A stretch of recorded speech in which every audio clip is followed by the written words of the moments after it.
जय माता दी दोस्तों। सिंहासन राजयोग ये एक विशेष राजयोग है जो जल्दी देखने को मिलता नहीं है। मैंने तो आज तक नहीं देखा किसी के पास, लेकिन हाँ, ये उसी व्यक्ति के पास मिलेगा जिसके पास सच में सिंहासन हो, अर्थात जो एक राजा के भांति हो या इससे मिलता जुलता राजयोग। इसकी विशेषता ये है कि इसको भी देखेंगे आप, ये सिंहासन की तरह है।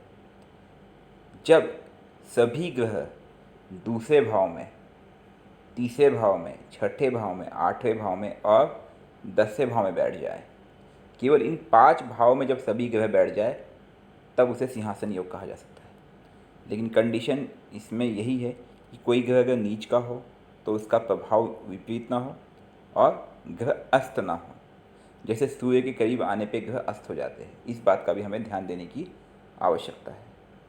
अब इस केस में आप देखेंगे कि राहु केतु या तो छठे या 12वें भाव में ही होंगे, दूसरे और 8वें भाव में ही होंगे।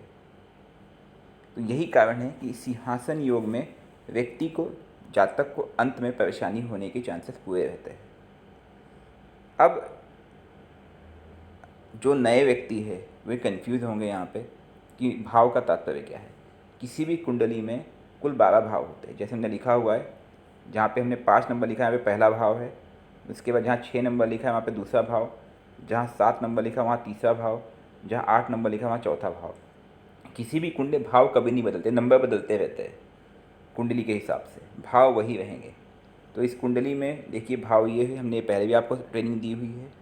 हर भाव का एक तात्पर्य, जैसे पहला भाव जो तन, बल और शरीर को बताता है, दूसरा भाव धन, वाणी, कुटुंब को बताता है। ऐसे ही इन 5 भावों में, अर्थात धन के भाव में जहाँ 6 नंबर लिखा है, पराक्रम के भाव में जहाँ 7 नंबर लिखा है, शत्रु रोग के भाव में जहाँ पे 10 नंबर लिखा है, मृत्यु रोग दुर्घटना के भाव में, वैसे ही ये दिव्य शक्तियों का भाव भी है जहाँ 12 नंबर लिखा है, और पिता कर्म व्यापार जहाँ पे 2 नंबर लिखा है।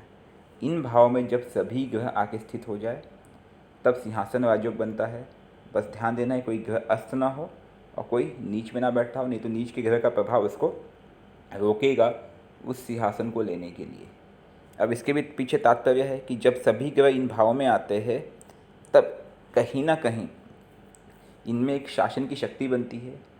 ये सिंहासन की तरह चित्र भी नज़र आता है, प्लस उस व्यक्ति की दृष्टि सामाजिक तौर पे एक प्रकार से शासन की हो जाती है। आप खुद देखेंगे कि शत्रु उसे परास्त नहीं कर पाएगा, बस यहाँ पे कोई नीच का ग्रह ना बैठा हो, साथ ही साथ पराक्रम उसमें होगा और धन उसके घर में आता ही आता होगा। बाकी जो भाव होंगे, जैसे आय का भाव है, भाग्य का भाव है, इनका स्वामी इनमें से कहाँ बैठा है वो भी एक मैटर देखने की बात होती है। लेकिन उसको सिंहासन मिलना आवश्यक है। एक प्रकार से एक राजा की कुंडली की तरह ये बन सकता है। व्यक्ति बहुत ही उच्च पद पे जाएगा, प्रशासन होगा, राज्य अधिकारी होगा, राजा होगा, नगर सेठ होगा। इस तरह की कुंडली में ये सिंहासन राजयोग अक्सर नज़र आता है।